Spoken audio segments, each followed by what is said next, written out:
ठाणे महापालिकेच्या माध्यमातून दरवर्षी रस्ते दुरुस्तीसाठी निधी खर्च होतो। यंदाही आपल्या मालकीच्या रस्त्यांवर पावसाळ्यात खड्डे पडल्यास ते बुजवण्यासाठी 2.50 कोटीच्या निधीची तरतूद पालिकेनं केली आहे। यात खड्डे पडल्यास मास्टिकचा वापर केला जाणार आहे।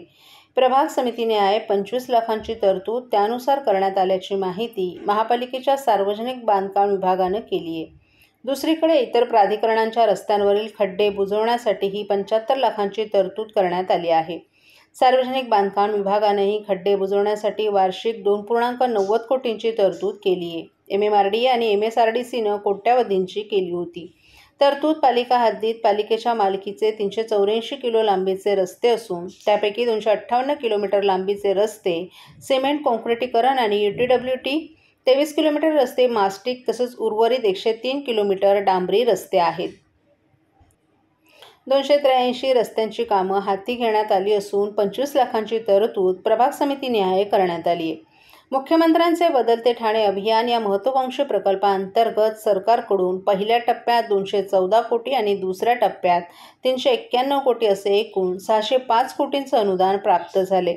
या अनुदानातून 283 रस्त्यांची कामं हाती घेण्यात आली आहेत। एकूण रस्त्यांची लांबी 135 किलोमीटर असून यामध्ये 10.46 किलोमीटर काँक्रीट रस्ते, 55 किलोमीटर UTWT आणि 50.44 किलोमीटर डांबरी रस्ते आणि 19 किलोमीटरचे मास्टिक प्रक्रियेनुसार रस्ते तयार करण्यात आले आहेत।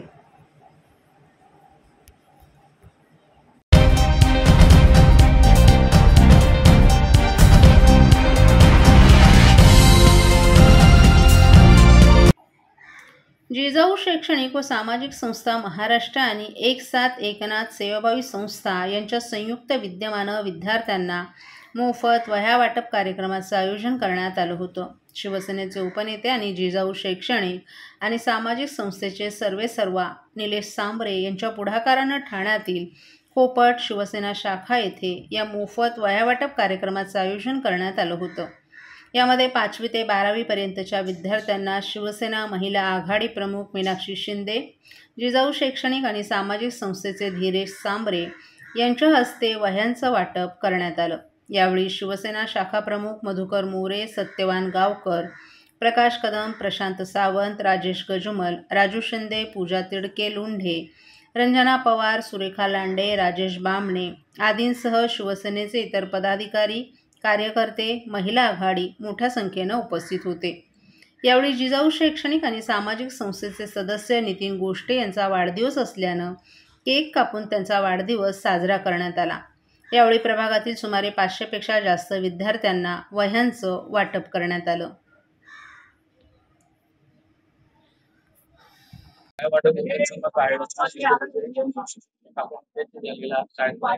जिजाऊ सामाजिक संस्था आणि एक साथ एकनाथ या संस्थेच्या माध्यमातून संयुक्त विद्यमाने आणि शिवसेना शाखेच्या वतीने आज इथे वह्या वाटपाचा कार्यक्रम ठेवलेला आहे। खऱ्या अर्थाने मला असं वाटतं की शिवसेनेच्या माध्यमातून वेगवेगळे उपक्रम आपण सातत्याने करत असतो, पण आज एका सामाजिक संस्थेची साथ त्यांना मिळालेली आहे आणि जिजाऊ सामाजिक संस्था नेहमी अग्रगण्य राहिलेली आहे। प्रत्येक ह्याच्यात सहभाग ते घेत असतात आणि वेगवेगळे उपक्रम ते करत असतात आणि त्या माध्यमातून शाखेच्या कार्यक्रमात त्यांनी सहभाग घेतलाय आणि आपल्या मुलांना वह्या वाटपाचा कार्यक्रम त्यांनी केलेला आहे। तर खऱ्या अर्थाने त्या सगळ्यांचं कौतुक करते आणि शाखा कोपट शाखा नेहमीच कार्यरत असते आणि आपले शाखा प्रमुख आहेत त्यांचं नाव मधुकर जे आपले शाखा प्रमुख आहेत ते नेहमीच कार्यरत असतात आणि शाखेच्या माध्यमातून ते काम करत असतात। आपल्या प्रभागातील नागरिकांना काय हवं यासाठी नेहमीच ते धडपड करत असतात आणि आज त्यांनी एक सामाजिक संस्था स्वतःची स्थापन केलेली आहे आणि आपली संपूर्ण टीम जी शाखेतले पदाधिकारी आहेत आणि कार्यकर्ते यांची साथ नेहमीच त्यांना लाभलेली आहे। एक साथ एकनाथ ही संस्था त्यांनी स्थापन करून एक आगळं वेगळं उदाहरण या ठाणेकरांना दिलेलं आहे। कारण साहेबांचं खऱ्या अर्थाने 2.5 वर्षाचा कार्यकाळ पूर्ण महाराष्ट्राने बघितलेला आहे आणि गेली 25-30 वर्ष या ठाण्यामध्ये साहेबांचं काम पाहून बरीच लोक प्रभावित झालेली आहे आणि त्या माध्यमातून त्यांच्या नावाने ही संस्था खोलून अशा प्रकारचे उपक्रम करणं ही खूप मोठी गोष्ट आहे आणि मला असं वाटतं की ह्या त्यांच्या पुढील वाटचालीसाठी माझ्याकडून शुभेच्छा आहेत आणि असंच कार्यक्रम त्यांच्या माध्यमातून आणि शाखेच्या माध्यमातून नेहमीच होत राहत ही सदिच्छा देते।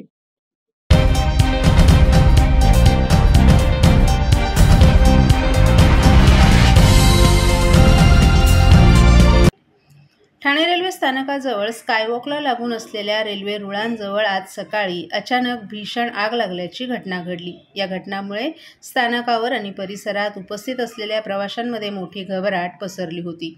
अग्निशमन दल आणि आपत्कालीन सेवांनी तात्काळ घटनास्थळी धाव घेत या आगीवर नियंत्रण मिळवल्याची माहिती RDMCनं दिली आहे.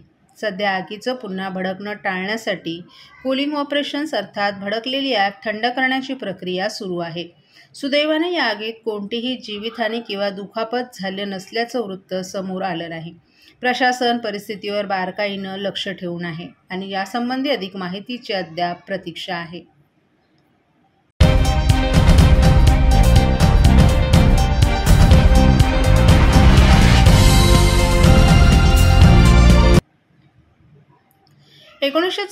मध्ये तत्कालीन सरकारनं मद्यविक्री परवाने खुले करण्याचा निर्णय घेतला होता. त्याविरोधात मृणाल गोरे, अहिल्याबाई रांगणेकर, मधु दंडवते आदींनी राज्यभर रान पेटवलं होतं. त्यावेळी सरकारनं हा निर्णय मागे घेतला होता. आता तब्बल 50 वर्षांनंतर राज्यात 328 वाईन शॉपला परवाने दिले जाणार आहेत. लाडकी बहीण योजनेमुळे महाराष्ट्राच्या तिजोरीवर पडणारा भार कमी करण्यासाठी आणि महसूल वाढवण्यासाठी या सरकारनं लाडक्या बहिणींच्या पतीला, पित्याला आणि भावाला बेवडा करण्याचा छंग बांधलाय.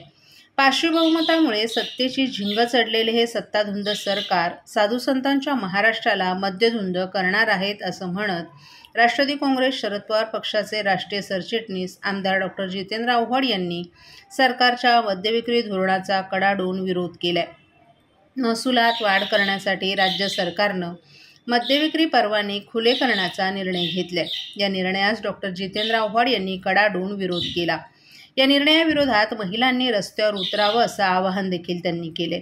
50 वर्षांपूर्वीचे परवाने 15 कोटी रुपयांना विकले जात आहेत. आता हे नवीन परवाने 1-1 कोटी रुपयांना विकले जाणार आहेत आणि हे परवाने ज्या 47 कंपन्यांना दिले जाणार आहेत त्यांचे संचालक कोण आहेत हे जरा तपासून पहा असं म्हणत डॉ. आव्हाड यांनी 47 कंपन्यांची यादीच वाचून दाखवली आहे. म्हणूनच जर असे दारू परवाने देत असतील तर ते आम्हाला मान्य नसल्याचं त्यांनी सांगितलं. 240 सदस्यांच्या पाशवी बहुमतानं जर सरकारच्या डोळ्यावर झिंग चढली असेल तर या झिंगेमुळे बंद झालेले डोळे जनताच उघडेल असा इशाराही डॉ. जितेंद्र आव्हाड यांनी दिलाय. नियमानुसार रूफटॉपवर मद्यविक्री करता येत नाही, परंतु अशी मोठी मद्यविक्री सध्या सुरू आहे. येऊरच्या संजय गांधी राष्ट्रीय अभयारण्यातही मद्यविक्री केली जात आहे. या ठिकाणी राज्य उत्पादन शुल्क विभागानं परवानेच दिले कसे असा सवाल करत उत्पादन शुल्क खाते गेली अनेक वर्ष गुपचूप पैसे खात असल्याचंही त्यांनी सांगितलं.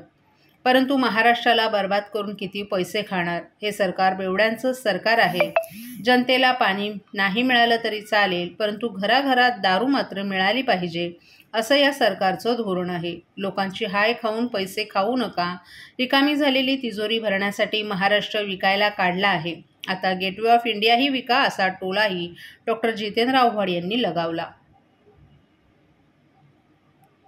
द्यायला नाहीत हे कारण देऊन आर्थिक स्थिती सुधारायची असं म्हणून तुम्ही बहिणींचा संसार उद्ध्वस्त करणाऱ्या दारू परवान्यांना परवाना देणार असाल तर आम्हाला मान्य नाही. महाराष्ट्र हे कदापि मान्य करणार नाही. समोर श्रावण येतोय, आत्ताच आषाढी गेली आहे. वारकऱ्यांचा महाराष्ट्र, साधुसंतांचा महाराष्ट्र का बेवड्यांचा महाराष्ट्र? कंपन्या सर्वात जास्त कोणाच्या आहेत? कंपन्या डायरेक्टर कोण कोण आहेत? अभी मजा देखो मज्जा नावं बाहेर पडतील ना डायरेक्टर्सची. पण कसं आम्हाला लोकांनी निवडून दिलं आहे. आमच्याकडे 240 सदस्य आहेत. 240 सदस्यांच्या जीवावरती तुम्ही आमच्या महाराष्ट्रावरती पाशवी बलात्कार करू शकत नाही.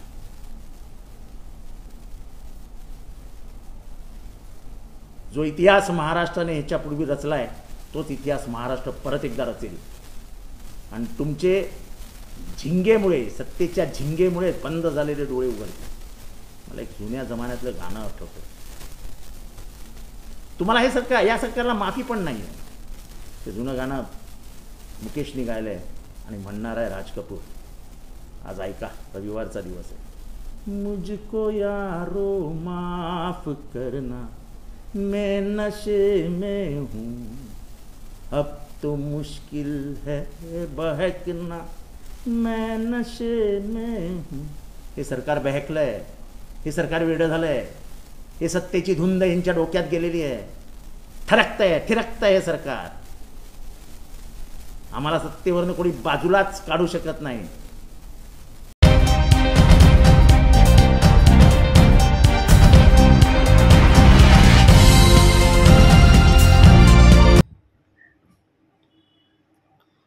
राज्य सरकारच्या मद्यावरील करवाढीच्या निर्णयाविरोधात हॉटेल आणि रेस्टॉरंट व्यावसायिकांनी संप पुकारलाय.